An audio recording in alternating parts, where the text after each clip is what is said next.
안녕하십니까. 교보증권 영업부의 박병창입니다. 바른경제TV 시청자 여러분, 7월입니다. 이제 반기가 지났고 새로운 반기가 시작되는데, 7월서부터 여러분, 바른경제TV의 채널을 통해서 여러분, 시청자 여러분과 주간 시황 방송을 새롭게 시작하게 됐습니다. 시황이라는 게 뭐 매일매일 시황이 바뀌지는 않습니다. 그래서 저는 이제 주간 시황 방송을 한 20년간 했죠. 뭐 다른 방송에서 좀 했지만 주간의 시황을 한번 이렇게 어느 정도 생각을 해놓고 그 다음에 시작을 바라보면 그 스팟 시황에서 아주 급격하게 변화되는 것 이외에는 특별하게 변하지 않습니다. 그런 가운데 내가 어떤 전략을 갖고 그리고 어떤 섹터에서 거래할 것인가 이 정도를 좀 가져가시면 충분히 여러분들이 이렇게 어렵지 않게 한 주간을 지내지 않을까, 투자하지 않을까 이렇게 생각을 합니다. 그래서 매주 월요일 날 여러분과 함께 주간 시험 방송을 진행을 앞으로 계속 하도록 하겠습니다. 여러분들이 많은 관심을 가지시고 매주 월요일 날 이 시간 시청해 주시면 감사하겠습니다. 지난주 주간 시황이다 보니까 지난주에 어떤 흐름이 나타났는지 먼저 살펴볼 필요가 있겠죠. 지난주 한번 살펴보도록 하겠습니다. 화면 한번 보시겠습니다. 나스닥의 일봉 차트예요. 나스닥이 상대적으로 다우나 S&P 500보다도 강세를 보였는데 뭘 보면 알 수 있냐면요. 지난 6월의 월봉을 보면 알 수 있습니다. 지난 6월의 월봉에 나스닥은 5.49% 상승했거든요. S&P 500은 지난 6월에 2.22% 상승했습니다. 반면에 다우존스 산업지수는 요 십자형 십자형이 있죠. 여기 십자형이 나왔는데 마이너스 0.08%였습니다. 상대적으로 소위 인프라 정책이나 그리고 경기 민감주가 올라가면서 그러면서 다우가 상승하는 그런 모습을 좀 보이다가 지난 6월서부터는 상대적으로 성장주와 빅테크 종목이 올라가는 그런 특징을 좀 보이고 있습니다. 이게 고스란히 우리 시장에 영향을 주기 때문에 이런 설명을 드립니다. 우리 시장 역시도 보시면 코스피보다 코스닥이 더 강세를 보이고 있죠. 지난주에는 어떤 특징을 좀 보였냐면 3대 지수가 모두 다 올랐어요. 주간으로 볼 때 다우가 지난주에 보면요. 1% 올랐고 나스닥이 1.94% 올랐고 S&P 500이 1.67% 올랐거든요. 지난주에는 이제 주요 특징이 어떤 거였냐면 키워드를 말씀드리면 유가가 75달러 위로 올라갔다는 게 가장 특징이었습니다. 유가가 올라가는 부분은 경기 민감주 섹터에 좋은 그런 흐름을 주었죠. 그리고 지난 주말에 6월에 비농업 고용 지표가 발표됐는데 85만 명 증가한 것으로 발표가 됐습니다.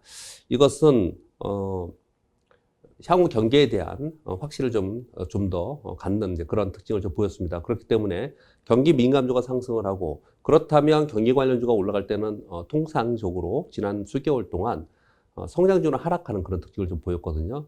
그런데 지난주에 그 고용은 85만 명이 증가했는데 실업률은 오히려 좀 떨어졌어요.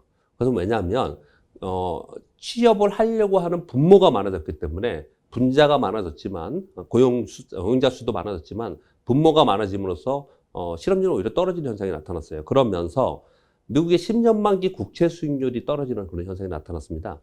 그러면서 10년 만기 국채 수익률이 1.4%까지 하향 안정화되다 보니까 빅테크와 성장주가 상승을 해서 미국의 3대 지수가 동시에 상승하는 그런 특징을 보였습니다. 이것은 고스란히 우리 시장에 영향을 주겠죠. 그래서 우리 시장도 거기에 영향을 받으면서 오늘 월요일 현재 코스피 지수가 0.3%, 코스닥이 0.7% 상승하는 그런 특징을 좀 보이고 있습니다. 지난주에 우리 시장은 코스피는 상대적으로 좀 약했습니다. 지난주에 지금 화면을 보고 계시는데 지난주에 5일 동안에 수요일 하루만 오르고 내리 하락을 했어요. 수요일 날이 6월 30일이었고요. 이게 6월 월말 반기말이라서 윈도우 드레싱이 있었습니다. 그게 아니었으면 전반적으로 프로그램 매도에 의해서 하락하는 그런 특징을 좀 보였고요. 반면에 코스닥을 보면요. 코스닥은 연속 상승하고 있습니다. 지금 오늘까지도 계속 상승하고 있죠. 지난주에 지금 코스닥 상승은 오늘까지 따지면 1, 2, 3, 4, 5, 6일 지난주 5일 내내 상승하는 그런 흐름을 보였습니다. 좀 전에 미국 시장 설명드렸다시피 성장주와 빅테크가 상승하는 그런 특징을 보였거든요. 그렇기 때문에 거기에 영향을 받으면서 우리 시장도 성장주가 상승하는 그런 특징을 보였는데 특히 우리 시장이 코스닥이 이렇게 더 상대적으로 강하게 올라가는 것은 지난 상반기 내내 어쩌면 상반기만이 아니고 1년 넘게 우리 시장에서 가장 약한 섹터가 제약바이오 섹터였습니다. 그런데 제약바이오 섹터가 한 2주 전서부터 반등을 하기 시작했습니다. 특히 지난주에 제약바이오 섹터가 좀 강한 반등을, 일부 종목들이 강한 반등을 함으로써 오늘도 지금 셀트리온의 이런 종목들이 강세를 보이고 있습니다. 그러면서 코스닥이 상대적으로 강한 모습을 보였다라고 보시면 될 것 같습니다. 지난주를 잠깐 이렇게 좀 살펴봤습니다. 그래서 그 주요 특징들 어떤 것들이 있나 보면요. 제가 이제 주간 시황 방송을 박병창의 주식 시그널로 시황 방송을 이름으로 여러분께 계속 진행을 하도록 하겠습니다. 여러분 화면 보시면 구리 선물의 차트예요. 제가 이제 오늘 시황을 말씀드리면서 꼭 알아야 되기 때문에 몇 가지 화면을 보여드릴 겁니다. 구리가 가파르게 그동안 올랐지 않습니까? 그런데 5월 10일 기준으로 해서 꺾이기 시작을 해서 더 못 올라가고 있어요. 자, 여기서 구리가 더 올라갈 수 있느냐, 아니면 더 여기서 이제 꺾이느냐, 이것은 경기가 회복해서 확장으로 갈 수 있느냐, 없느냐에 좀 달려 있는 거죠. 물론, 중국, 행정 당국의 정책적인 요인으로서 이런 부분이 나타나기도 하지만, 전체적인 흐름에서는 경기와 연동하는 구리이기 때문에 이것이 위로 올라가느냐 내리느냐는 향후 하반기 시황에서 가장 중요한 핵심 포인트 중에 하나입니다. 지금 현재 내려와 있지 않습니까? 그러다 보니 상대적으로 다우가 약하고 산업지수, 다우 산업과 다우 운송이 약하고 빅테크들이 강세를 보이는 그런 특징을 보이고 있는 것입니다. 그러니까 이걸 눈으로 여러분들이 확인을 하고 계시면 될 것 같고요. 그 다음에는 달러인덱스입니다. 달러인덱스가 요즘에 조금 올라왔어요. 지금 이제 제가 이렇게 선을 그어놨습니다. 이 선을 그어놨는데 위에는 100선이고요. 아래는 90포인트 레벨 선인데요. 이 하단까지 왔다가 이 하단에서 직전에 있었던 하단이었기 때문에 여기서 더 이상 하락하지 않고 반등을 주고 있거든요. 이 달러 인덱스가 위로 올라가면 올라갈수록 우리 시장은 어떻게 되죠? 우리 시장은 내려갑니다. 얘하고 반대로 움직입니다. 여기에 방향으로 움직인다는 걸 꼭 기억하시고 계셔야 되고요. 이 달러 인덱스가 어느 쪽으로 움직이는지를 살펴봐야 됩니다. 여기 보시면 지금 이쪽이 맨 끝에 지금 월봉이니까 이게, 맨 끝에가 지금 이게 6월이고요. 지금 7월 첫째 주 들어간 거니까요. 요게 6월이고, 그 다음에 5월이고, 그렇거든요. 요 흐름을 볼 때 이 박스권 안에서 계속 있는데, 이게 추세를 잡으면, 그러면 우리 시장은 여기에 방향으로 움직이기 때문에 주의 깊게 봐야 되고요. 시황할 때 항상 봐야 되는 거고요. 제가 지금 주간 시황을 말씀드리잖아요. 그러니 무슨 말씀이냐면, 산업재는 좀 떨어지고 있다. 달러인덱스는 밑으로 하향 안정화된 상태에서 약간 반등을 주고 있구나. 이렇게 보시면 될 것 같고.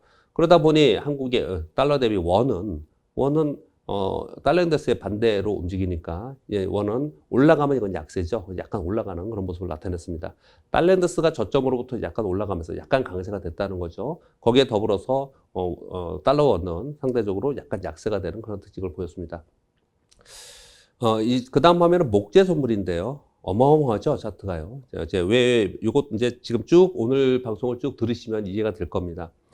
이 목재 가격이 주택 가격 상승과 함께 급등을 했어요. 근데 최근에 급락을 했거든요. 그럼 이건 역시도 급등 후에 급락을 했기 때문에 반등을 좀 줄 수 있겠죠. 그렇지만 이 반등을 하고 나서 그 다음에 고점을 돌파할 수 있느냐의 문제는 또 다른 문제입니다. 이렇게 목재 가격이나 이런 것들이 주택 가격, 주식시장 가격, 비트코인, 아니면 주택 가격, 이런 것들이 모두 다 에브리띵 랠리라고 하면서 상승을 했는데, 이렇게 급등을 했는데 급등했다, 급락을 했단 말이에요. 그렇다면 이것이 무엇과 상관이 있는 거냐면요.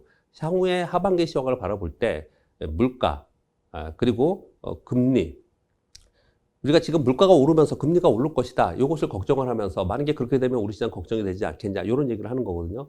어쩌면 이런 가격들이 다시 강하게 반등하지 못하면 그러면 지금 파월 장이나 옐런 장관이 계속 얘기하는 지금 인플레이션은 물가가 급등한 것은 일시적일 수 있다는 거죠. 만약에 일시적인 것으로 판결이 나면은 그런 상황이 되면은 이것으로 인해서 테이퍼링이나 금리 인상을 빨리 하지 못한다는 거죠.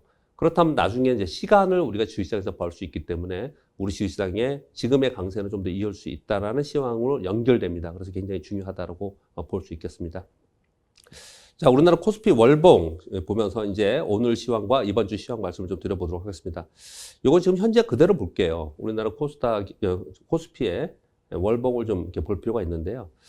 이제 뭘 설명을 좀 드리고자 하는 거냐면요. 지금 보면 지난 팬데믹 이후에 우리 시장이 폭락을 했어요. 그랬다 1차 상승을 했어요. 그리고 나서 9월과 10월 2개월 조정을 보이고 그 다음에 상승을 또 했다가 1월까지 상승했다가 1월서부터는 계속 이러고 있는 상황입니다. 소위 그 엘리엇 파동 이론에 의하면 1차 상승 조정, 2차 상승 조정, 그리고 나서 3차 상승이 남아있다라고 보통 얘기를 합니다. 그래서 위쪽으로 방향성을 가질 가능성이 상당히 있는 것이고요.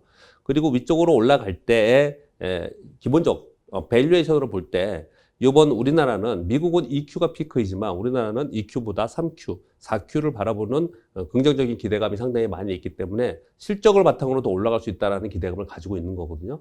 그런데 뭐가 좀 걱정이냐면 이것 때문에 걱정이에요. 이건 지금 여러분 월봉입니다. 월봉을 보시면 작년 4월서부터 4, 5, 6, 7, 8, 5개월 상승을 했죠. 여기서 5개월 상승을 하고 2개월 조정을 보였어요.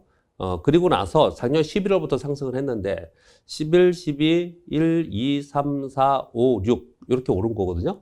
물론 상승의 폭이 점차로 이제 이렇게 좀 누워지는 모습이 나타나긴 해요. 통상적으로 이렇게 각도가 기울어지면은요, 각도가 기울어지면 이제 아래로 좀 조정을 보이기 마련입니다. 그래서 올 여름에, 여름장에 7월, 8월에 조정을 보였다 가지 않겠냐라는 이론들이 굉장히 많이 나타나는 것입니다. 그런데, 거기에 더불어서 뭘 걱정을 많이 하는 거냐면요. 지금 11월서부터 6월까지 8개월 상승을 했죠. 우리나라 주식시장이 생긴 역사 이래 9개월 상승이 한 번도 없었습니다. 이게 중요해요. 물론 과거에 한 번도 이런 상승이 없었기 때문에 이번에 또 9개월 상승을 못 하느냐? 그런 건 아니죠. 과거에 그랬다고 꼭 그러는 건 아니에요. 우리 심지어 여러분, 우리 시장에 가보면요. 이제 제가 좀 한번 시간을 내서 한번 가보겠습니다. 뒤로. 외환위기 때 아니면 글로벌 금융위기 때도 대세 상승이었잖아요.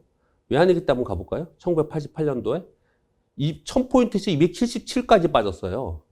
이렇게까지 폭락했을 때 다시 277에서 1000포인트까지 오르는 거예요. 거의 3배가 오르지 않습니까? 이렇게 올라오는 구간에도 보시면 3개월 올랐다 2개월 조정 보이고 2개월 올랐다 1개월 조정 보이고 2개월 올랐다 조정 보이고 이런 식으로 움직였어요. 그리고 2008년도에 글로벌 금융위기가 생겼을 때 폭락했죠. 이때도 폭락했지 않습니까? 반토막 났어요. 지수가 2000에서 900포인트까지 빠졌지 않습니까? 이때 올라갈 때도 1, 2, 3개월 올리고 조정 보였다. 3개월 올리고 조정 보이고 이런 식으로 올라갔습니다.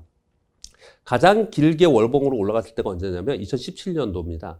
2016년 12월서부터 1, 2, 3, 4, 5, 6, 7, 8개월 올랐거든요. 근데 8개월에는 십자형이 나왔고 점차로 이게 둔화되면서 조정 보였다가 다시 가는 이런 모습을 보였어요. 그런데 이거하고 비교를 한번 해보세요. 지금 현재로 와보면 이게 지금 8개월 동안 상승을 했다는 거예요. 그 8개월도 굉장히 가파르게 상승을 했습니다. 물론 이렇게 얘기할 수가 있습니다. 여러분.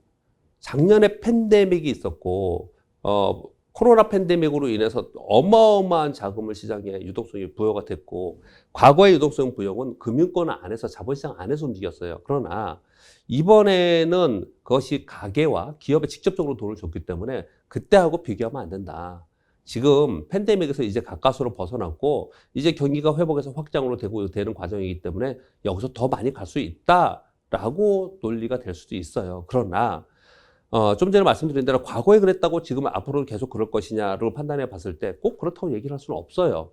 그렇지만 계속 말씀드린 건 뭐냐면 이렇게 이격이 벌어지고 이렇게 가파르게 8개월 동안 올라와서 만약에 7월에 또 올라갔다 그러면 9개월 동안 상승했다고 하면서 우리나라 역사상 새로운 장이 열렸다 이렇게 막 할 거란 말이에요. 그런 얘기가 나오면 나올수록 시장은 더욱 상투에 가까이 가게 돼 있습니다. 그렇기 때문에 최근 들어서 보면은 올라가면 매물 맞고 올라가면 매물 맞고 하는 종목들이 많이 나타나거든요. 실전 투자에서 여러분 잘 보시면요. 최근에 지난주에 매물 맞았던 게 어떤 게 있죠? 카카오 네이버 매물 좀 맞았죠. 그리고 자동차와 자동차 부품주 중에서 현대위아나 또는 뭐 코오롱인더나 오늘 보니까 코오롱인더가 매물 약간 맞더라고요. 이렇게 가파르게 오르면서 대형주가 30% 40% 올라간 종목은 올라가면 올라갈수록 매물 좀 맞고 내려오는 모습이 나타나고 있어요. 그렇다는 얘기는 이 지수 자체도 올라가면 올라갈수록 매물을 맞고 내려올 가능성이 있다는 거죠. 이것이 전반적으로 7월, 8월에 우리가 시장에 깔고 가야 되는 생각입니다. 시황에서. 그 시황을 깔고 가야지만 전반적으로 이 시황이 이제 주간 시황에서도 내가 어떻게 판단할지 이렇게 좀 생각을 할 수 있는 거죠. 근데 제가 지금 말씀드린 것들을 쭉 보시면 여러분들이 아, 이거 너무 많이 올랐고, 이거 지금 이제 빠지는 쪽으로 저 사람이 얘기하는구나. 이렇게 여러분들이 박 부장님 좀 부정적으로 보네. 이렇게 또 여러분들이 생각할 수 있을 것 같아요. 그런데 저는 그렇게 비관적이지 않습니다. 그렇게 비관적이지 않은 이유는 두 가지 정도를 말씀을 드릴게요. 하나는 뭐냐면 개인 투자들의 수급입니다. 개인 투자의 수급이 시장 하락에 어마어마하게 사주고 있는 그런 상황을 나타내고 있습니다. 화면을 한번 보시면요. 기간별로 개인 투자들의 수급을 한번 살펴볼게요. 6월서부터 지금까지 딱 한 달 동안요. 개인 투자들이 순매수가 무려 6조 7천억입니다. 6조 7천억을 사고 있습니다. 지금. 외국인들은 1조 6천억 팔고 있고요. 기관들은 4조 6천억 팔고 있는데 여기에 뭐 기관들은 골고루 팔고 있습니다. 금융투자는 프로그램 매도를 하니까 2조 팔고 있고 대부분 다 골고루 매도 기조예요. 이렇게 계속 매도 기조로 있음에도 불구하고 시장이 안 빠지죠.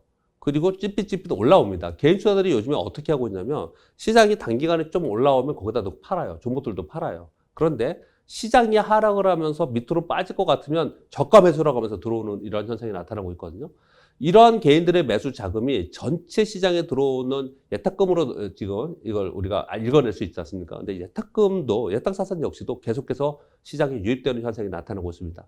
그렇다면 정말 중대한 악재로 인해서 기관과 외국인들이 지금처럼 찌글찌글 차익 실현하는 게 아니고 아래로 막 패대기 치는 그런 상황이 되면 개인들의 이 힘으로도 받치지 못하는 현상이 나타날 수도 있어요. 그렇지만 그렇게 나타나는 것이 지금 이번 주에 없다, 이번 달에 없다라고 판단이 되는 그런 시황이라면 시장이 좀 조정을 보이고 차익 실현 매물 나오면서 떨어진다 하더라도 개인들은 저가 매수를 계속 들어오기 때문에 하방을 받쳐주는 그런 역할을 지금 하고 있다는 거죠.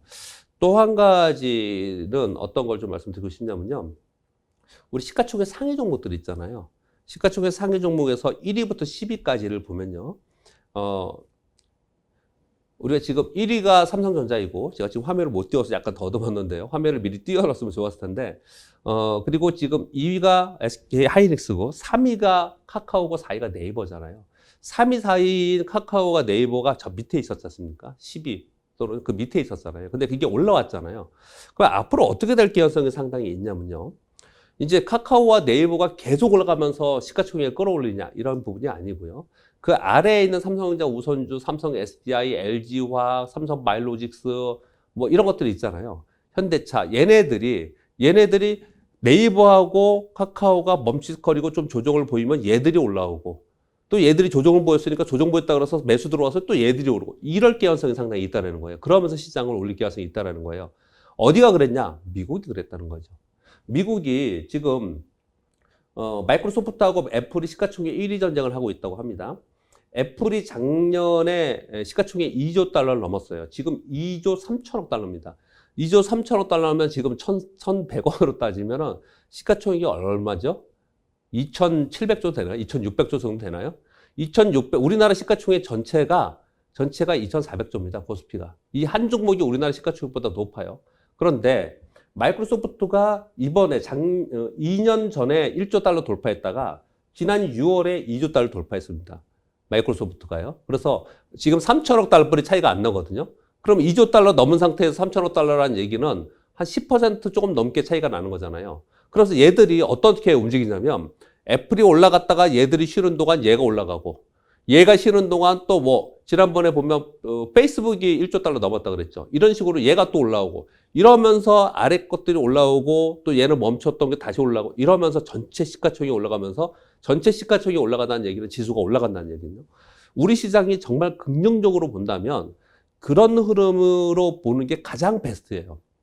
근데 그럴 개연성이 많이 나타나고 있습니다. 여러 부분에서 예탁자산이나 실적이나 이런 부분에서 나타나고 있기 때문에 시장에 대해서 전반적으로 지금의 현재의 상황이 뷰 자체가 비관적이다. 이제 좀 조심해야 된다. 이런 건 아니라는 거죠.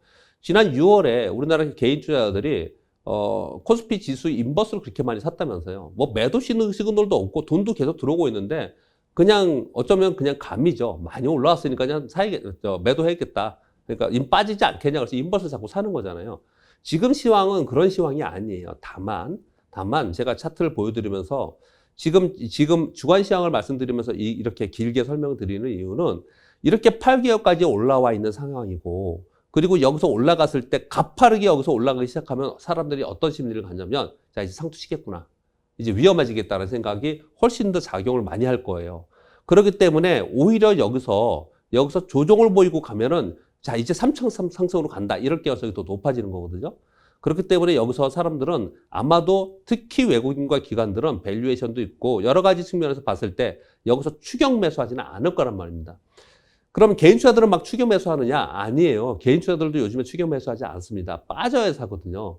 그렇다고 본다면 올라가면 사실은 매도가 나오는 심리가 작용을 하고 있기 때문에 이번 여름인 7월과 8월은 이제 여기서 소위 올라가더라도 십자형 등락을 보이면서 종목별로 움직일 가능성이 상당히 높다는 거고요. 그럴 가능성이 높다는 거에 더 한 가지 근거는 뭐냐면 7월은 2분기에 실적 시즌이지 않습니까? 실적 시즌에 들어가면 종목별 차별화가 생기고 종목별 차별화가 생길 때 양극화가 발생이 되면서 움직이기 때문에 실적이 좋은 종목들 바탕으로 해서 시장이 받쳐지는 이런 현상이 나타나거든요. 그렇게 본다면 올해 7월을 전반적으로 지금 이제 지난주가 7월 첫째 주 들어갔지만 오늘 제가 처음 시작하는 입장에서 보면 7월은 전반적으로 실적을 기대하면서 전반에 강세했다가 점차로 좀 약화되는 그런 현상이 나타날 가능성이 있다라고 보여지고요. 자, 그러면 이제 길게 설명을 드렸는데 오늘 제가 이 시간 첫날이라서 제가 길게 시황을 설명을 드리고 있는 거고요. 그러면서 그것을 좁혀서 7월을 설명드렸습니다. 그러면 이제 이번 주를 말씀을 드려볼게요. 지난주에 말씀드렸다시피 미국의 고용지표가 상당히 좋은 모습으로 나타났어요. 그럼에도 불구하고 10년 만기 국채 수익이 안정화되면서 양대수가 다 올랐단 말이에요. 그러니까 그걸 바라보면서 우리 시장이 어떻게 하겠어요? 그거에서 영향을 받으면서 우리 시장이 상승을 하잖아요. 우리 시장이 상승했다가 오후 들어가면서 어떤 눈치를 보냐면 미국 눈치를 봅니다. 나스닥 선물을 보고 야, 오늘 미국 시장이 빠질 것 같나? 야, 그럼 오늘 좀 팔고 가야지. 이렇거든요. 근데 공교롭게도 오늘 미국 시장이 휴장이죠. 그렇기 때문에 오늘 미국 시장 눈치 볼 게 없어요. 그러니까 우리 시장은 오늘 상승을 할 수 있는 계기가 마련이 된 거고 오늘 지금 상승을 하면서 움직이고 있는 것입니다. 자, 그러면 지난주에 영향을 받으면서 지난주에 그 탄력이 있기 때문에 제약바이오도 여전히 상승을 하고 지금 오늘 보면은 코스닥 지수가 지금 지수를 볼까요? 우리 지수를 보면은 일봉으로 가서 보겠습니다. 일봉으로 가서 지금 우리 코스닥 지수는 오늘도 여전히 지금 강세를 보이면서 지금 현재 0.82% 상승을 하고 있어요. 이렇게 강세를 보이고 있는 그런 상황이고요. 상대적으로 좀 약세를 보이는 코스피 지수는 지금 0.39% 상승하고 있거든요. 이게 강하게 올라가기를 바라는 분들이 상당히 있는 것 같은데 그렇게 되기가 굉장히 어렵다라는 거예요. 지금 분위기가. 왜냐하면 주초에 이렇게 강하게 움직인다 하더라도 이번 주에는 또 공교롭게 목요일이 옵션 만기일입니다. 옵션 만기일에서 매도가 나올 거예요. 프로그램 매도가 나올 가능성이 높습니다. 지금 현재 기관들은 보시면 2,400억 매수하고 개인들이 2,200억 올라가는 날 팔고 있지 않습니까? 이 2,400억 중에 금융투자가 1,500억을 매수를 하고 있어요. 이거 지금 오늘 월요일이지 않습니까? 목요일 되면은 금융투자는 차익 프로그램 매도로 나올 가능성이 훨씬 더 높아요. 늘 그래 왔듯이 최근에 수개월 동안 그랬거든요. 그래 왔듯이 그들은 프로그램 매도가 나오고 외국인들은 비차익 프로그램 매수로 되면서 시장이 움직였습니다. 그렇다면 주초에 상승을 했다가 점차로 프로그램 매물을 맞으면서 내려올 가능성이 점차로 높아진다는 거죠. 그렇게 내려오면서 시장은 그냥 그 바운더리 내에서 계속 움직일 가능성이 상당히 높은 것이고요. 이번 주에 이슈를 보더라도 아주 강력한 이슈가 없어요. 몇 가지 본다면은 전체적인 글로벌 시황에서 가장 큰 미국 시장하고 전 세계 시장에 영향을 많이 줄 수 있는 거는 미국 시간으로 7일, 미국 날짜로 7일 날 6월에 FOMC 회의 록이 발표됩니다. 6월에 파월 장이 FOMC 회의 끝나고 뭐라고 얘기했냐면요. 테이퍼링에 대해서 논의해야 되지 않겠냐는 걸 논의했다. 이렇게 얘기를 했어요. 그 얘기는 뭐냐면 이제 테이퍼링에 대해서 뭔가 FOMC 회의에서 얘기를 했다라는 거거든요. 거기서 구체적으로 얼마나 구체적인 얘기가 나왔고 또는 일정이 나왔고 얼마나 강력하게 얘기가 나왔느냐 이거에 대해서 시장에 관심이 많아요. 그래서 7일날 발표된 미국의 FOMC 6월 회의록 발표가 전체 시장에서 가장 영향을 준다 이렇게 보시면 될 것 같고요. 우리나라는 그보다는 7일날 삼성전자와 LG전자 잠정실적 발표가 있습니다. 이 잠정실적이 지금 삼성전자는 영업이익이 약 10.5조에서 11조 살짝 위에 여기까지 지금 예상을 하고 있거든요. 이거보다 쇼킹으로 나오면은 시장에 찬물을 끼얹겠죠. 이거보다 비슷하면은 아주 뭐 크게 영향은 없을 거고요. 근데 11조 이상으로 나오면 삼성전자가 좀 올라가면서 시장에 영향을 주겠죠. 그렇기 때문에 우리 시장에는 이쪽에 IT 기업이 우리 시가총액이 높기 때문에 삼성전자와 L전자의 실적에 가장 큰 영향을 줄 것이고요. 또 하나는 좀 전에 말씀드린 옵션 만기일, 이 옵션 만기일에 영향을 가장 많이 줄 것이다. 이렇게 보시면 될 것 같습니다.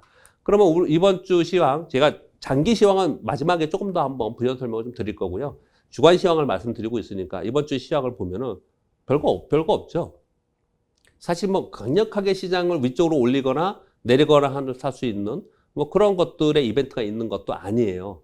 그리고 옵션 만기일이 있기 때문에 올라가면 또 매물도 좀 나올 거고 전반적으로 그렇기 때문에 등락할 수밖에 없는 거고 그 상황 속에서 종목별로 움직이는 건데 왜 종목별로 움직이느냐? 섹터별 종목별로 움직이는 이유는 그 이유는 지금 실적 상세이기 때문에 그렇다라고 보시면 되지 않을까라고 생각합니다.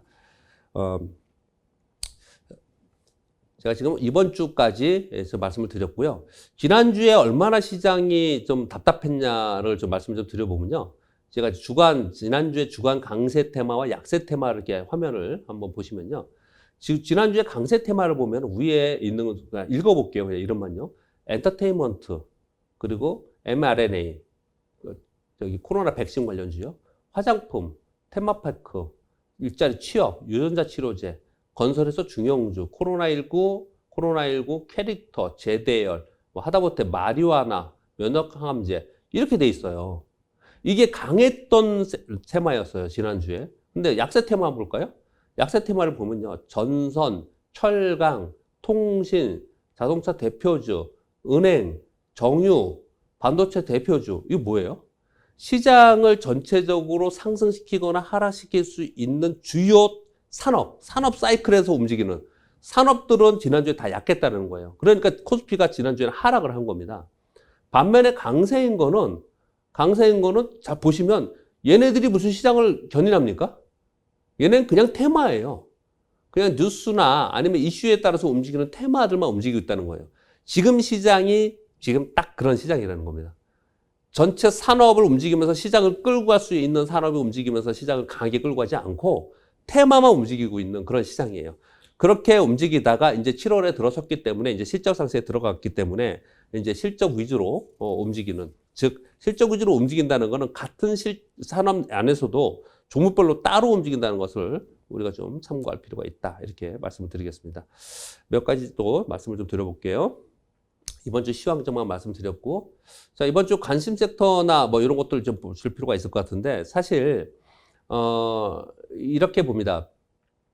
지금 시장에서 가장 크게 지금 관심이 부각된 곳은 어디냐면요. 메타버스입니다. 메타버스. 미국에서도요, 여기에 관련된 섹터들이 움직이는 경우가 많이 있었지만은, 사실은, 메타버스가 정확하게 테마를 이루지는 못했어요. 뭘로 근거를 둘 수 있냐면요. 지난 6월 30일 날 미국에 미국 역사상 처음으로 메타버스 ETF가 출시가 됐어요. 여태까지 이게 없었다는 얘기예요. 그러니까 메타버스 ETF라는 게 생겨가지고, 이제 여기에 이제 관련 종목들이 포트폴리오 구성을 하는데, 여기 관련된 종목들을 제가 쭉 그 면면을 읽어드리면요. 어떤 종목들이냐면, 엔비디아, 텐센트, 로블록스, 얘네가 탑3고요. 마이크로소프트, 아마존, TSMC, 패스틀리, 퀄컴 이렇게 구성이 되어 있거든요.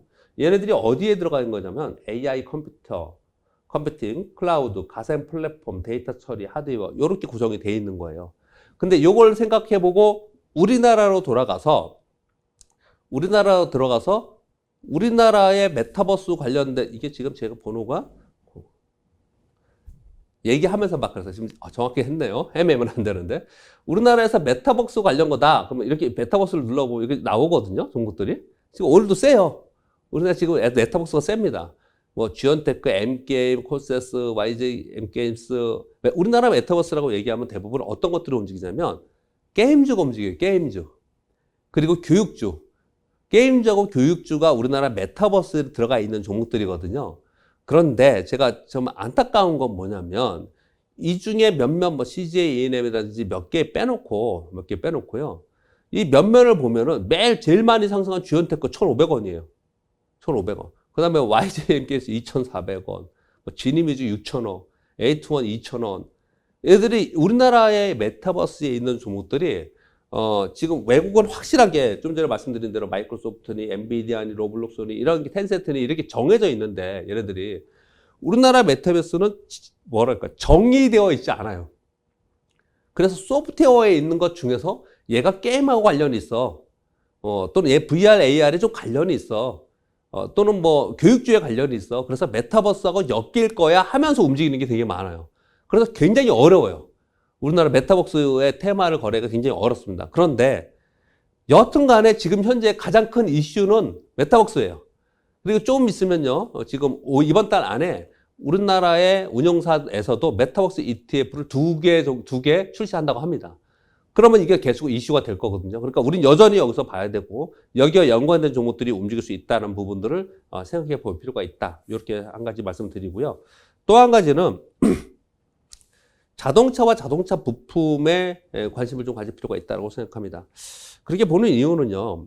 지금 일단 미국 내 상반기 판매 현대차 49% 증가했고요. YOY로 기아가 44% 증가했는데 사실 얘네들이 증가한 거 내연차들이 더 증가한 것은 어쩌면 한계에 있을 수도 있어요. 이제 다 전기차로 가고 있으니까. 그런데 뭐 어디에 우리가 관심 많이 갖냐면요. 지금 전기차는 시장의 대세이죠. 성장 산업이죠. 전기차 관련돼서 2차 전지도 성장 산업이죠. 거기에 자율주행도 성장 산업이죠. 그러다 보니 현대차도 자꾸만 그쪽에 투자를 많이 하지 않습니까? 그리고 LG그룹은 더합니다. 우리가 LG그룹에도 좀 관심을 많이 가져야 되는 이유는 LG그룹이 MC 사업 철수했죠. 그러면서 그 다음에 한 것들을 잘 보면 어떤 것들이 많이 눈에 띄냐면요. LG전자의 OLED TV가 2019년도에 18%의 비중이었는데 올해 30% 비중으로 확 늘었다고 합니다. 가전 비중이 많이 늘었다는 거예요. 그리고 LG와 자동차 전장 부품인 마그나하고 합작사 차렸죠. 이게 7월 1일 날 출범했습니다. 지난주에 출범을 했어요. 그리고 지난 주말에 뉴스가 새로 나온 게 뭐냐면 카카오 모빌리티에 1,000억 지분 투자를 합니다. LG가. 그러면서 신사업을 추진을 하고 있는 거예요. 이 LG를 보면은 어떻게 지금 이제 회사가 바뀌어가고 있냐면 디스플레이와 전장의 핵심 기술 바탕으로 미래 모빌리티의 성장으로 계속 가고 있는 거예요. 이거 전부 다 자동차와 관련되어 있는 거거든요. 그렇기 때문에 우리는 현대차라는 완성차도 많이 봐야겠지만 바로 뒷단에 있는 자동차 부품주들 있잖아요. 예를 들어서 LG전자가 있다 그러면 LG이노텍도 우리 관심을 볼 필요가 있는 것처럼 자동차 부품이 현대, 위아업, 화신, 세종공업, PHI, 성우하이텍 이런 종목들이 우리 자동차 부품이 되게 많아요. 근데 우리나라 자동차 부품주들이 그동안의 경기가 안 좋아서 굉장히 안 좋았습니다. 그래서 PER이 얘네들이 4배, 5배인 종목들이 수두룩해요. 근데 그런 것들이 그러면 낮은 PER이니까 저평가됐으니까 앞으로 올라가겠지? 그렇게 생각하면 그건 좀 아니고요. 얘들 중에서 지금 설명드린 그 포인트들이 있잖아요. 전기차, 배터리, 자율주행, 전장 부품 이것의 시대적 주류, 시대가 변하고 있는 것에 추종하면서 따라갈 수 있는 기업들을 우리가 찾아 투자하는 거. 이게 주식 투자잖아요. 지금 그런 것들을 찾아서 거래했을 때 수익이 나는 양이냐 아니냐가 굉장히 중요한데 지금 시장은 그쪽 방향으로 가고 있다는 거죠. 그래서 이런 쪽에는 계속해서 관심을 좀 가져야 된다. 지금 테마로는 메타버스가 가장 이제 강력하게 있고요. 그리고 조금 더 섹터로 본다면 자동차 부품이 시장이 큰 주류를 가지고 있는 것이고요. 그 사이에 그러면 지금 움직이고 있는 뭐라 그럴까요? 바이오는 뭐냐? 바이오는 1년 반 동안 하라 그랬어요. 사실 고점이 2015년도예요. 어떤 종목들은 6년 동안 하고 6년 동안. 그런 종목 그냥 대표적으로 한 몇 개만 볼까요? 그냥 한번? 지금 시황 얘기하는 시간이지만 이게 종군당이에요. 종군당 월봉으로 한번 보겠습니다. 종군당 월봉 작년에 코로나 때문에 올랐다가 지금 떨어져 있는 건데 이거 연봉으로 보면요. 2015년도에 강하게 상승했다 빠진 거. 얘는 지금 작년에 했네요. 제가 얘기하다가 얘는 아니네요. 우리 대표적인 게 한미약품이잖아요. 한미약품. 근데 얘가 분사를 해서 좀 이제 사트는 어떻게 나올지 모르지만 얘 보시면 과거에 크게 한번 상승을 하고 이 바이오 애들은 그 다음에 그 고점을 돌파하지 못하고 이러고 있어요. 이 한미약품이 대표 종목이잖아요. 이게 제약바이오의 거의 대부분 종목들이 이러고 있어요. 지금요. 그러면 2015년부터 지금까지니까 이걸 갖고 있는 분들은 지금 시장이 역사적 신고를 찍고 있는데 얼마나 답답하겠습니까? 그러면서 올해 5월 달 들어서면서 뭐라고들 얘기를 했냐면 바이오는 이제 끝났다 이랬거든요. 바이오는 이제 끝났다라고 말이 딱 나온과 동시에 저점을 찍었어요. 사실은 그 얘기가 나오면 저점을 찍으면서 그러면서 반등을 하기 시작해서 얘는 그렇게 많이 반등을 못했는데 그 코로나 백신과 치료제 관련된 종목들 있잖아요. 얘네들이 먼저 선두를 치면서 올라갔습니다. 바이오 종목에서도 좀 한 가지 팁을 드리면 어떤 게 이제 제가 환미약품을 말씀드린 건 뭐냐면 우리나라의 항암 파이프라인을 가장 많이 갖고 있고 실제로 항암 신제품이 상용화될 수 있는 제품화될 수 있는 기술을 갖고 있는 내가 한미약품이지 않습니까? 즉 얘네들이 항암 예전에는 바이오 그러면은 항암제를 만드는 회사들이 가장 셌어요. 그런데 이제 시장이 어떻게 많이 바뀌었냐면 이제 작년에 코로나 바이러스가 생기면서 백신과 코로나 바이러스 백신과 바이러스 치료제 쪽으로 많이 이동을 했거든요. 근데 미국은 사실은 그렇지 않아요. 미국은 그쪽도 굉장히 강하지만 사실은 미국이 제일 강한 데가 어디냐면 AI 바이오테크예요. AI 바이오테크가 가장 강해요. 우리나라도 그런 기업들이 꽤 있습니다. 근데 우리나라는 말씀드린 바와 같이 메타버스와 비슷하게 거기에 소프트웨어 쪽이 굉장히 많기 때문에 우리는 좀 찬밥이고 시가총액도 굉장히 낮은 데가 많아요. 그래서 우리 눈에 지금 안 띄는 뿐이라는 거죠. 그렇지만 이렇게 말씀을 드리는 이유는 우리가 계속해서 주의 깊게 보고 있어야 된다. 이런 말씀을 좀 드립니다. 그러면 이번 주 시황 정도까지 말씀을 좀 드렸고요. 조금 더 나가서 제가 말씀드리고 싶은 몇 가지 추가로 몇 가지 좀 말씀드리고 향후에 하반기 시황에서 가장 중요한 게 무엇이냐 이거 말씀을 좀 드리도록 하겠습니다. 너무 장기적으로 시황만 얘기를 하면 여러분들이 그래서 뭐 이러시는 분들이 굉장히 많거든요. 그래서 중간에 제가 긴 시황 얘기하고 이번 주 시황 얘기하고 그리고 섹터 얘기를 조금 이제 곁들인 거고 지금 이제 주간 시황 방송 말씀드리기 때문에 이번 주 주간에 가장 중요하게 봐야 되는 게 뭐냐, 뭐가 중요하냐 요 몇 가지 추가적으로 설명드리겠습니다. 제가 첫 번째 제목을 양치기 소년의 거짓말이라는 표현을 제가 해놨는데요. 요게 무슨 의미냐면요. 여러분 가만히 생각해 보세요. 물가가 연준은 평균 물가 목표제가 2%예요. 지금 3.4% 왔습니다. 엄청나게 급등한 거예요, 목표가. 근데 우리 주식시장에 보고 있으니까 여러분들이 이렇게 그냥 맨날 주식의 숫자만 보고 그리고 주식시장이 좋으니까 뭐 뭔가 좋아진 것처럼 느끼지 않습니까? 근데 여러분 나가보세요. 제가 신촌에 지난주에 가봤더니 신촌에 빈 가게가 어마어마하게 많더라고요. 실제로 굉장히 어려운 분들이 굉장히 많은 겁니다. 그리고 우리 급여는 안 올랐잖아요. 우리 급여는 안 올랐는데 지금 물가 많이 올랐습니다. 지금 당장에 유가가 올랐잖아요. 지금 이제 휘발유 차 타고 다니시는 분들은 유가도 당연히 올랐잖아요, 지금요. 이렇게 물가가 현재 올라가 있는 상태예요. 그 상태에서 연준이 바라보는 그 데스보드에 두 가지 축은 하나는 물가하고 하나는 고용이란 말이에요. 물가는 이제 처음에는 뭐라고 얘기를 했냐면 처음에는 이거 일시적이다. 별 문제 없을 거다. 이렇게 얘기하다가 요즘에 조금 뒤로 빼가지고 생각보다 기를 수 있겠다. 이렇게까지 양보할 정도로 물가가 굉장히 올라가고 있는 상황입니다. 그러니까 이거는 지금 이제 걱정을 우리가 해야 되는 거예요. 이 부분은요. 또 하나는 뭐냐면 그럼에도 불구하고 고용이 의미 있게 회복이 되지 않았어요. 이번에도 실업률은 더 떨어졌단 말이에요. 그런데 지금 비농업 고용자 수가 지금 80만 명 이상으로 늘으면서 이제 100만 명을 넘어설 수도 있습니다. 이게 지금 미국이 소위 팬데믹으로 인한 직접 지원을 해주지 않습니까? 이게 6월 중순서부터 9월까지 해가지고 끝나잖아요. 그럼 그들은 어떻든 이제 취업을 해야 되잖아요. 그러면 고용이 급격하게 지금 물가처럼 늘 가능성이 있거든요. 이 두 가지가 올라간 상태에서 시장은 테이퍼링이 되고 긴축으로 갈 건데 이렇게 될 거라고 우리가 지금 시장에 생각을 합니다. 지난번에 테이퍼링 얘기 처음 나왔을 때 시장이 약간 흔들렸어요. 그랬다가 또 테이퍼링, FOMC 회의 끝나고 나서 테이퍼링 가능성이 있다, 논의가 됐다, 뭐 이런 얘기 했는데 시장이 조금 약간 흔들리다가 또 원위치했어요. 어떤 표현을 제가 드리고 싶냐면요. 자꾸 테이퍼링 얘기나 긴축이나 이런 얘기를 조금 하면서 시장에서 내성을 갖게 하는 거예요. 그러면서 우리는 괜찮아. 2014년도에도 테이퍼링 경험이 있는데 다시 올랐어. 시장 충격 없이 연착륙할 거야. 이거 별거 없을 거야. 국채 수익률 봐. 안정적이잖아. 이렇게 하면서 우리는 그냥 마음을 놓을 개연성이 있어요. 그러다가 진짜 늑대가 나타나면 어떻게 해요? 진짜 늑대는 분명히 나타날 개연성이 지금 있는 거거든요. 그걸 항상 생각을 하면서 시장을 봐야 된다. 이 부분을 전제를 좀 깔면서 말씀을 좀 드리고 싶고요. 두 번째, 하반기 시황 핵심 키워드를 얘기를 할 때 꼭 얘기하는 게 뭐냐면 지금 델타 변이 바이러스 얘기 계속 하고 있습니다. 이게 얼마나 확산이 되는지는 이거는 사실은 우리가 판단할 수 없어요. 우리가 물가나 고용이나 이런 거 예측합니다. 시장도 어느 정도 그냥 예측을 해요. 맞든 틀리든 예측합니다. 그런데 이 델타 변이 바이러스는요, 바이러스는 이건 예측의 영역이 아니잖아요. 이거 불확실성의 예측이지 않습니까? 영역이잖아요. 그렇기 때문에 이거는 계속해서 살펴봐야 돼요. 시장이 이것을 어떻게 반응한 거예요.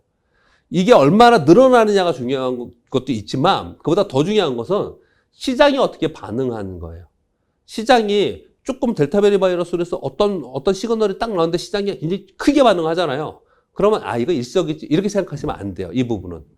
그래서 이 부분을 계속해서 살펴봐야 되는 부분하고요. 좀 전에 말씀드린 대로 물가와 고용을 보고서 연준이 테이퍼링과 긴축 일정을 잡을 텐데 이 부분을 계속해서 살펴봐야 된다. 이것이 하반기 시황에서는 가장 큰 두 핵심이에요. 자, 이걸 가지고 조금 더 시황을 하나 말씀드려볼게요. 요거 하나 말씀드리고 다시 또 섹터를 한번 들어보겠습니다. 이번 주로 다시 돌아갈게요. 기본적으로 이거 지금 신한금융투자에서 만든 자료인데요. 그분이 제가 보기에는 새로운 아이디어로 만든 게 아니고요. 원래 위기가 생기면 이런 형태로 그동안에 움직였습니다. 이거 팬데믹이라고 얘기했는데 제가 위기라고 할게요. 위기가 생기면 어떻게 해요? 돈 풀어요. 어려운 말, 통화확장 이런 거 안 쓸게요. 돈 풀어요. 돈 풀면 시장이 떠요. 주가가. 자산시장이 뜹니다. 경기가 회복이 돼요. 그럼 돈 다시 걷어들여야 되죠. 그 다시 주가 하락해요. 이게 기본이 이론이에요. 기본. 여태까지 다 역사는 되풀이되면서 계속해서 수십 년 동안 이런 움직임을 나타났어요. 그래서 이번에 긴축을 하면 시장이 또 하락하지 않겠냐라고 생각을 우리가 걱정을 많이 하는 거거든요.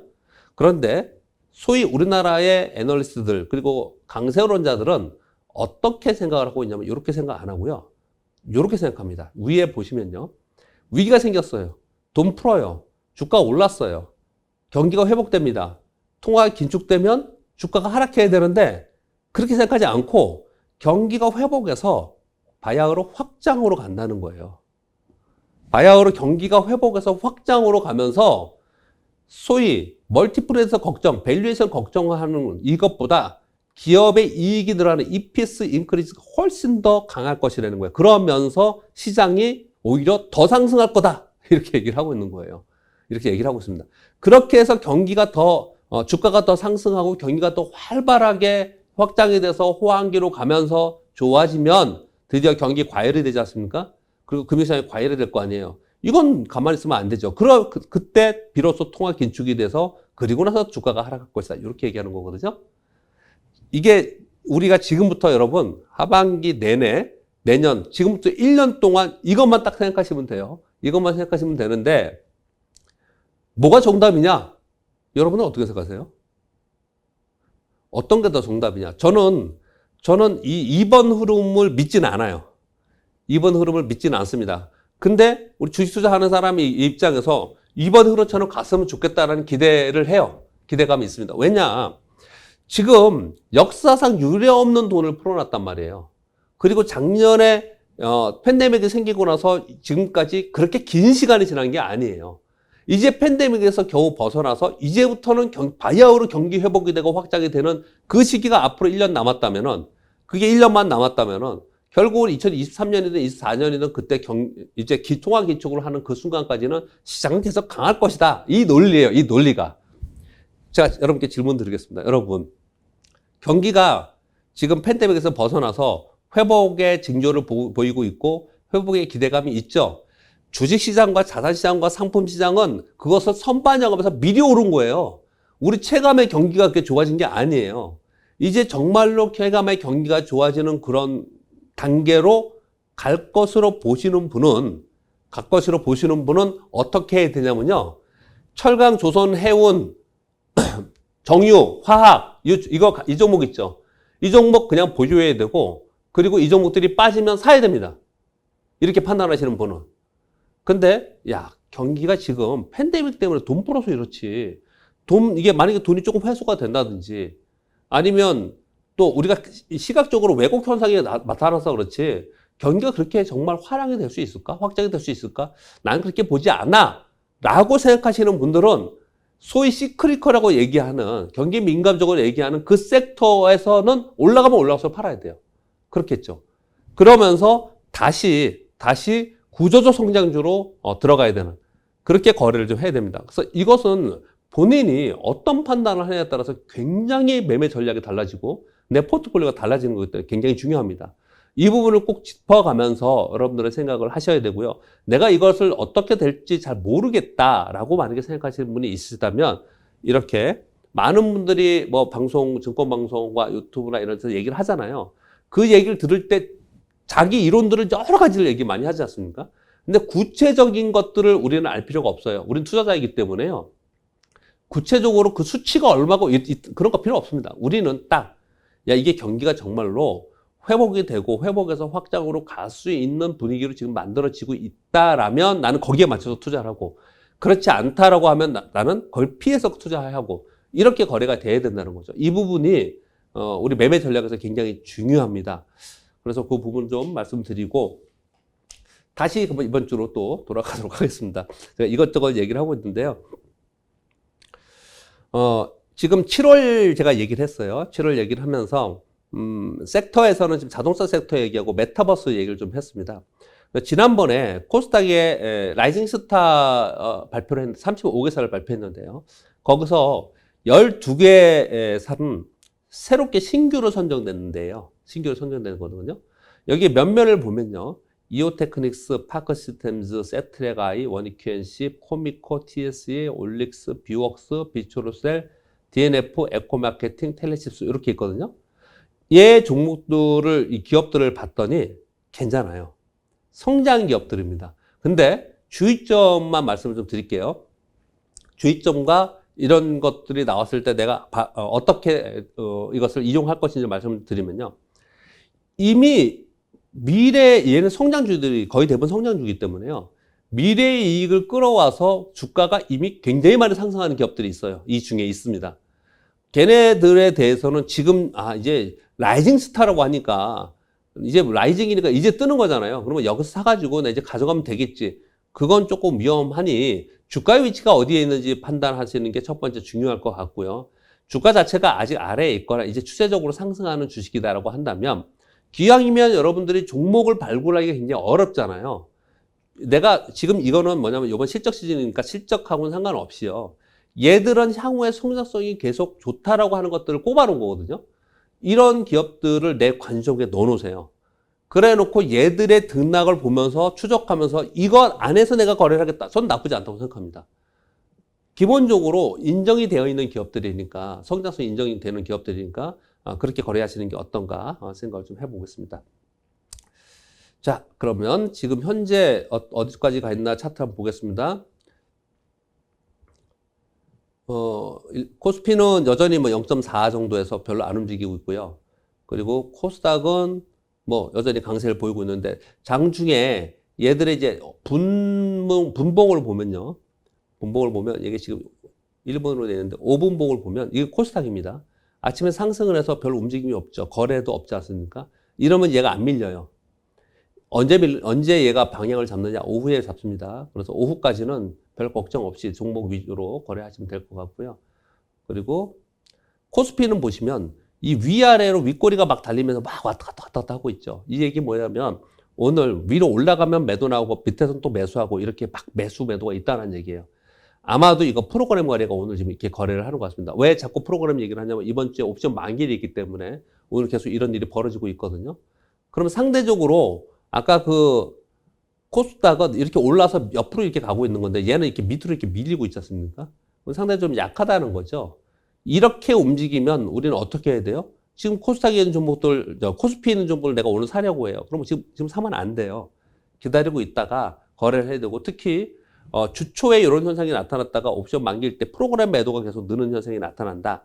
지금 프로그램 거래는 선물을 보면 나오니까 선물 한번 볼까요? 선물의 현재가에서. 선물 현재가에서 프로그램 매매를 보면 지금 차익 거래에서 저 600억 있고요. 그리고 비차익은 없지 않습니까? 이 차익 거래가 아까 말씀드린 국내 기관들이 지금 차익 거래를 하는 거예요. 저는 이걸 매도로 다시 나올 거라고 보거든요. 그러다 보니 전반적으로 전체적으로 이렇게 강하게 가지 못하는 그런 특징을 보이고 있어요. 이게 지금 막 늘거나 줄거나 이러지 않는 거거든요. 그래서 이 프로그램 거래가 이번 주에는 시장을 좌우할 것이다. 그래서 상대적으로 코스피는 눌릴 수밖에 없는 거고, 코스닥의 제약바이오 때문에 코스닥은 더 오르는데, 제약바이오가 만약에 밀리면 걔들도 좀 같이 밀리겠죠. 그렇다면 이제 같이 밀릴 가능성도 있고요. 자, 그 사이에서 그러면 난 어떻게 할 거냐? 시장은 전체적으로 올라가더라도 다시 되밀리거나 또는 밀리더라도 다시 올라가는 등락박스권에 계속 있는 상황이고, 그게 뭐 나쁜 상황이냐? 그렇지 않습니다. 왜? 시장이 그러면 계속 빠지는 장이 좋습니까? 그건 아니잖아요. 등락박스권 속에 있다 그러면 지루해 이렇게 얘기하시는 분들인데, 그렇지 않고요. 이 안에 있으면 좋죠. 왜? 이 안에 있어야지. 여러분 지금 체감적으로 코스닥이나 개별 종목 하시는 분들은 지난 6월 말부터 좀 좋아지지 않았어요? 처음보다 좀 오히려 좋다고요. 이렇게 개별 종목장이 돼야지 종목별로 순환하면서 움직일 수 있으니까 그 안에서 거래를 해야 되는 거고, 매매 팁을 말씀드린다면 차별화되는 장이 계속 이루어지는 이런 구간에서는요, 올라가는 종목은 계속 올라가고 내려가는 종목은 계속 내려가요. 그러니 이게 내려가는 종목을 터닝하는 걸 기다리는 거는 이런 시기에 하면 안 돼요. 전체 시황의 변화가 생길 때 해야 되는 거기 때문에 가능한 우상하면서 올라가는 종목 위주로 해야 된다라는 말씀을 드리고요. 또 시장이 막 변동성이 심하다라고 하니까 나 그러면은 이런 테마나 아니면은 산업 사이클 변동성에 따라서 나는 요거 사고 좀 줄였다 이거 사고 이런 식으로 계속해서 움직이려고 하시는 분이 있거든요. 그거 굉장히 위험합니다. 내가 기본적으로 지금 이 시장이 바로 무너지는 장이 아니에요. 위쪽으로 더 보고 있는 장입니다. 그렇게 따진다면 내가 이번 2Q와 그리고 3Q의 실적이 좋다라고 판단되는 그런 종목들은 적어도 이번 실적 시즌까지는 내가 지켜가면서 들고 가면서 실적을 보면서 뭐 한번 좀 강하게 올라올 때 팔아야겠다. 이런 마음을 갖고 들고 가시는 게 지금 시장에서는 적절한 투자 전략이 아닌가라고 생각합니다. 자, 시황방송 말씀드렸는데요. 오늘 7월 5일인데 우리 바른경제TV에서 제가 오늘 처음으로 매주 월요일 날 시황방송을 할 첫날로 방송을 좀 드렸습니다. 첫날이다 보니까 욕심 좀 생겨서 조금 더 길게 얘기가 됐고요. 그리고 좀 장기 시황을 좀 말씀을 드렸습니다. 앞으로는 뭐 장기 시황 말씀드렸으니까 뭐 보편적으로 설명을 안 드려도 되겠죠. 그래서 조금 더 좀 타이트하게 말씀을 드리도록 하겠습니다. 여러분들이 좀 많은 관심을 가지시고 이 시간 기다렸다가 많이 좀 시청해 주셨으면 감사하겠습니다. 감사합니다.